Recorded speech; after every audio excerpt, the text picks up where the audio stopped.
જય માતાજી। જે લોકો બપોરે સ્નાન કરતા હોય એ આ એક વખત જરૂર સાંભળજો। તો શું છે એ વાત, ચાલો જાણીએ।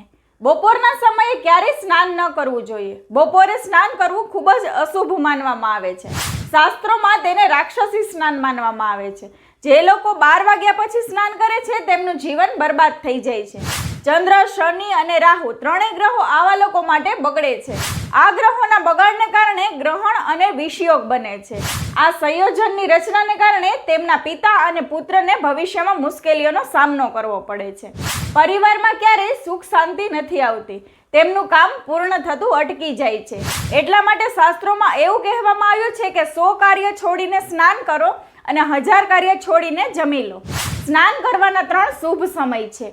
બ્રહ્મ મુહૂર્ત, જે 3:30 થી 5:30 સુધી ચાલે છે। શિવ મુહૂર્ત, જે સવારે 6 થી 8 વાગ્યા વચ્ચે હોય છે। અને હરિ મુહૂર્ત, જે રાત્રે 8 થી 10 વાગ્યા સુધી ચાલે છે।